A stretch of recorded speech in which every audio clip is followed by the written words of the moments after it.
Hi everyone, this is Kranti Reddy, working as an assistant professor in the Department of Computer Science and Engineering, Vijnan Institute of Technology and Science, Deshmukhi campus. Today, I would like to give you an overview about Unit 1. What are all things that we are going to discuss in Unit 1? All these things we'll be covering in this session. So let us start with data structure. So what do you mean by data structure? A data structure is a method of organizing the data in computer's memory. So we can arrange the data in computer in many ways. Linear format, non-linear format, like different ways we can arrange the data in computer memory, right? So now let us have a look on syllabus of data structure. What we'll be discussing in data structure. Your unit 1 completely deals with introduction to data structures, and then unit 2 deals with dictionaries, hash table representation, unit 3 deals with search trees, unit 4 deals with graphs and sortings, and unit 5 deals with pattern matching algorithms. So in unit 1 and unit 2 we'll be focusing mainly on linear data structures. And what do you mean by linear data structures? I will be discussing with you clearly in the coming slides. So data structures, complete linear data structures will be focusing on unit 1 and unit 2. Right? And in unit 3 and unit 4, we'll be focusing mainly on non-linear data structures. What do you mean by non-linear data structures and how many types of non-linear data structures that are available? That will be focusing on unit 3 and part of unit 4.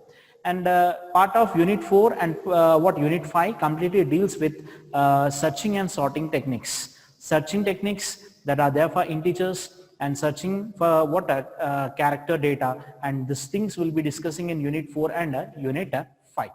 Right? So this is about the syllabus of data structures, and your unit 1 and unit 2 deals with completely linear data structures. Unit 3 and unit 4 completely deals with non-linear data structures, and the part of unit 4 and the unit 5 deals with searching and sorting techniques. Right? Now let us see what we are going to cover, what we will be learning in unit 1. In this unit, unit 1, the syllabus of unit 1 is going to be the introduction to data structures we'll be discussing, and after that we'll be going with abstract data structures, data types, a linear list. Under this linear list, the main focus is on single linked list, and what are all operations that we are going to perform on single linked list, and stack operations, implementation of stack by using arrays and by using linked list, and queues, implementation of queue by using arrays and linked list, and what are all applications are there for your single linked list, stack and queues.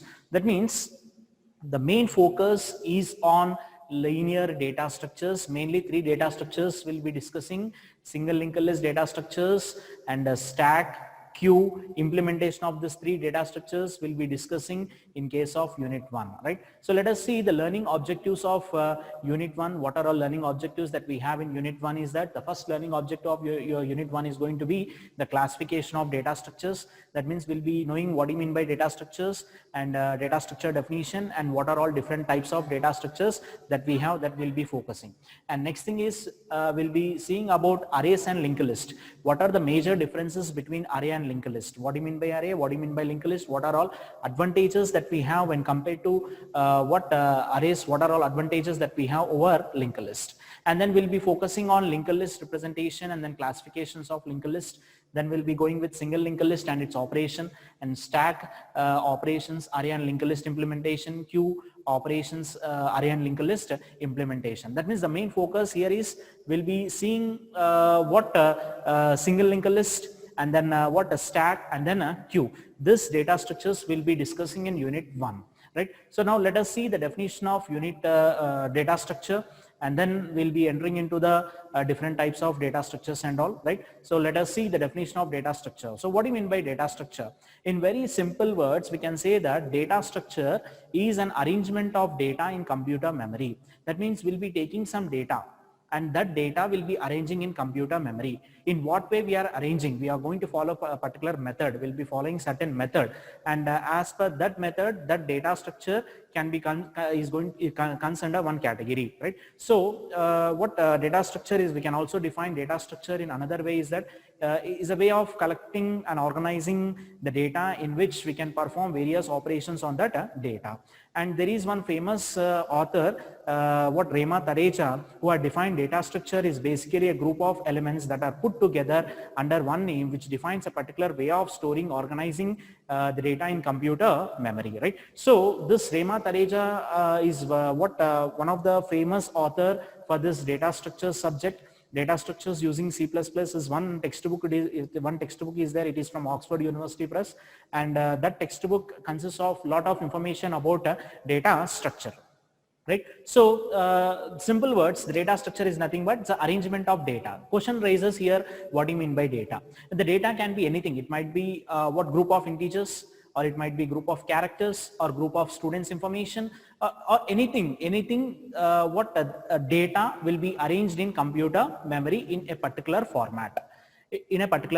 Either it might be linear way, that means side by side we'll be placing the elements, or randomly elements are going to be distributed. Like that, what the data is going to be arranged in a data structure. Depending upon the arrangement of data, the data structures has been classified into different ways, right? So the data can be anything. It might be integer, or it might be character, or it might be student data, or it might be any type of data, right?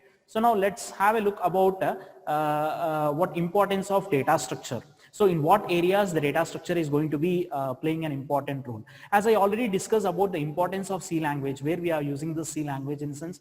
We are using the C language at the time of developing your operating systems, compiler designs, graphics, and database management systems, right? So there we'll be using programming language as a C in order to develop operating systems and compiler designs and all. And at the same time, we'll be using this data structures concept while developing your operating systems, while developing your compilers, and then graphics, and then database management systems. Most of the data structures concept will be using in developing this kind of applications. For example, in operating system, we'll be using some stack queues, terminologies will be using in order to implement any kind of operating system. These two topics plays an important role, right? So these two topics, stack and queues, are the part of data structures. In compiler design, that means when you want to design some language translators, at that time also we'll be using most of the data structures like stack, queues, linked list concepts will be using to implement this compiler designs, right? That means the programming language that we are using to develop operating systems is what C language, C++ will be using. At the same time, most of the concepts will be using what data structures concepts will be using in order to implement this operating systems, compiler designs, and then graphics and database management system, right? Choosing appropriate data structures for a given problem statement is one of the difficult tasks for the programmer, because there might be a problem statement given for you, and they will be asking you to solve the problem statement. And sometimes you might get some confusion with that problem statement, which data structure we need to use. And most of the students, what they will be doing is, they will not be thinking about the data structure, what data structure that they need to use. Such things they won't think about that. Simply they will read the problem statement, they will use some for loops, they will be using some set of variables like structures, array of structures they will be using, and they're writing the code for that problem statement. But this is not the correct way of writing the program, correct way of solving the problem in any programming language. So how to solve the problem is that you need to read the problem statement first of all. After reading the problem statement, you must be in a position to relate that problem statement with the data structure. That means some problem statement is given for you. Now after reading out that problem statement, you must be in a position to relate that problem statement with the data structure. Which data structure suitable to solve that kind of suitable to solve that problem statement. Like that, your thinking should be there. That means if you relate that problem with respect to data structure, then your problem solving becomes very simple in any programming language. That means if you choose C, if you choose Java, if you choose any other programming language, then compare that with respect to this data structure, then solving that problem becomes very, very simple.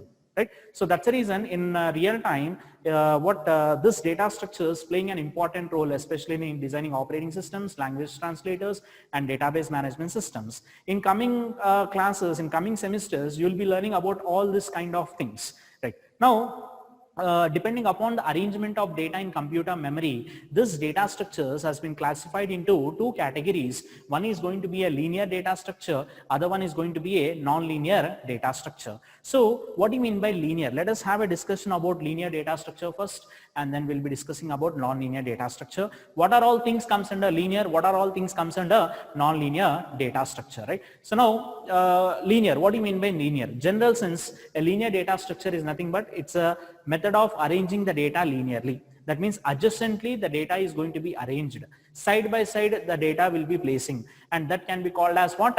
A linear data structure. Suppose if you consider a queue at cinema hall, right? A queue at entering into the bus, right? So such kind of thing can be considered as what? A linear data structure, where the elements has been arranged linearly. The elements is going to be arranged linearly. Side by side the elements are going to be placed, right? Under this linear data structure we'll be having what? Arrays, stack, queues, and then linked list. In all these four data structures, the elements are going to be arranged adjacently. Adjacently in the sense one by one. First we'll be placing some data, next another data, next another data, like that. The data is going to be arranged linearly, right? In case of non-linear data structure, the data is going to be arranged randomly. That means the data is distributed randomly, right? So under this non-linear data structure, we have tree and then graph. So tree data structure, the data is distributed randomly, and in case of graph also the data is going to be distributed randomly, and how it is going to be distributed randomly and all we'll be discussing in unit 3. And now we'll be focusing mainly on unit 1 and unit 2. We'll be focusing mainly on this linear data structures, arrays, stack, queues, and then linked list. Very simple. Linear data structure is a method of arranging the data linearly. Side by side we'll be placing all the elements. Side by side we are placing all the elements. That is what linear data structure, right? Now let us see about